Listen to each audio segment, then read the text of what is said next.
প্ৰিয় দৰ্শক মোৰ চেনেলটো সাবস্ক্ৰাইব কৰি ল'ব লগতে বেল আইকনটো দবাই দিব যাতে আপোনালোকে মই ৰেচিপিবোৰ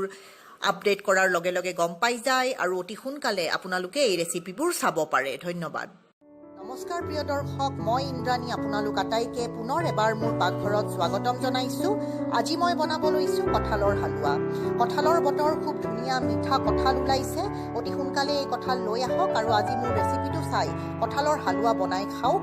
আৰু আনকো খুৱাওক আৰু খাই কেনেকুৱা পালে মোক জানিবলৈ নিশ্চয় দিব ৰেচিপিটো ভাল পাব বুলি আশা থাকিল গতিকে লাইক এটা দিবলৈ নাপাহৰিব আৰু মোৰ চেনেলটো সাবস্ক্ৰাইব যদি কৰা নাই এতিয়ালৈকে অতি সোনকালে সাবস্ক্ৰাইব কৰি ল'ব আৰু লগতে বেল বাটনটো দবাই দিব যাতে আপোনালোকে নতুন নতুন ৰেচিপিবোৰ সোনকালে চাবলৈ পায় প্ৰিয় দৰ্শক আহকচোন দৰকাৰী সামগ্ৰীখিনি এবাৰ চাই লওঁ লগতে কঁঠালৰ হালুৱা বনোৱাৰ যিটো পদ্ধতি এইটোও চাই লওঁ আহক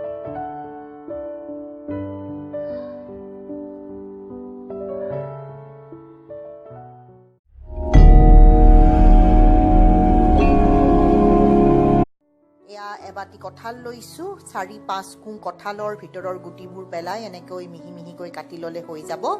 এয়া কঁঠাল যিমান লৈছো সমান পৰিমাণৰ সুজি লৈছো ৰস্টেড সুজি এবাটি লৈছো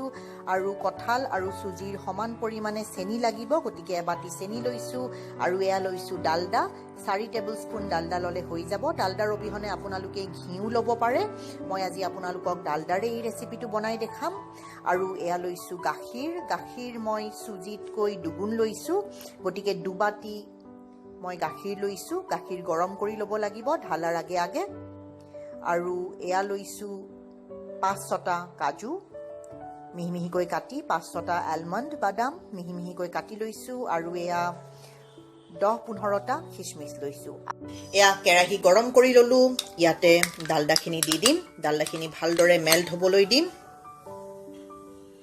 এয়া ডালডাখিনি ভালদৰে গৰম হৈছে এতিয়া ইয়াতে সুজিখিনি ঢালি দিম আৰু সুজিখিনি গোল্ডেন কালাৰ হোৱাৰ লৈকে কম জুইত এনেকৈ লৰাই চৰাই থাকি ভাজি লম মই 4 টেবুলস্পুন ডালডা ইউজ কৰিছো আপোনালোকে ডালডা বা ঘি অকমান কমকৈ দিব বিচাৰিলে 2 টেবুলস্পুন দিলেও হৈ যাব হালুৱা যিহেতু সদায় খাই থকা আইটেম নহয় গতিকে অকমান বেছি ঘি বা ডালডা ইউজ কৰিলে ইয়াৰ সোৱাদটো অলপ বেছি ভাল লাগে ভালদৰে মই ভাজি লৈছো 2 মিনিট সময় ভাজি ললো কম গেছত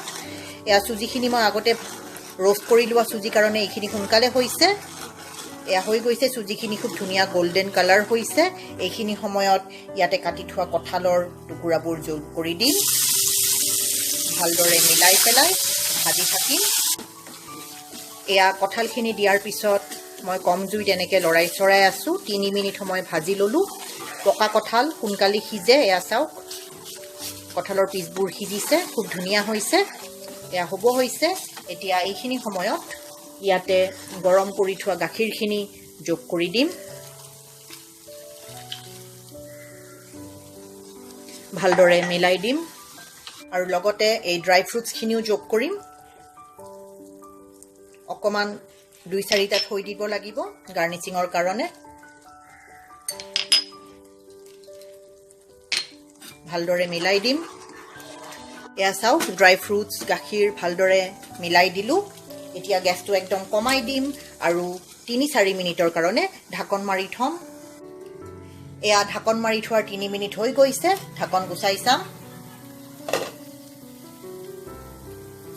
এয়া চাওক খুব ধুনীয়া হৈছে হালুৱাখিনি হালুৱা ৰেডি হৈ গৈছে আপোনালোকে চাব পাৰিছে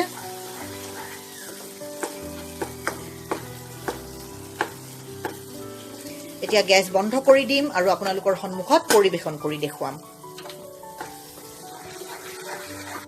প্ৰিয় দৰ্শক এয়া হালুৱা ৰেডি হৈ গৈছে এয়া চাব পাৰিছে খুব ধুনীয়া লগা হৈছে ইয়াৰে ওপৰত কেইটামান খিচমিচ দি দিম গাৰ্নিচিঙৰ কাৰণে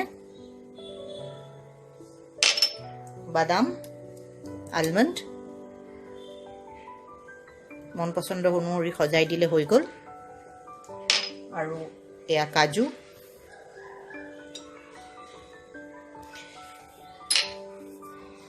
প্ৰিয় দৰ্শক, এয়া কঁঠালৰ হালোৱা বনাই মই আপোনালোকৰ সন্মুখত পৰিৱেশন কৰি দেখুৱালোঁ। আপোনালোকে দেখিলে অতি কম সময়ত, অতি কম সামগ্ৰীৰে আৰু অতি সহজ পদ্ধতিৰে এই হালোৱা বনাই মই আপোনালোকৰ সন্মুখত দেখুৱালোঁ। মই আশা ৰাখিছোঁ এই কঁঠালৰ দিনত আপোনালোকে এই হালোৱাৰ ৰেচিপিটো চাই পেলাই অতি সোনকালে বনাই খাব,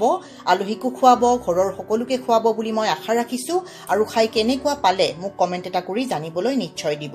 প্ৰিয় দৰ্শক, আজি সময় উলিয়াই আপোনালোকে মোৰ এই ৰেচিপিটো চালে অশেষ ধন্যবাদ। পুনৰ লগ পাম অতি সোনকালে আৰু এটা নতুন ৰেচিপিৰ সৈতে। ধন্যবাদ।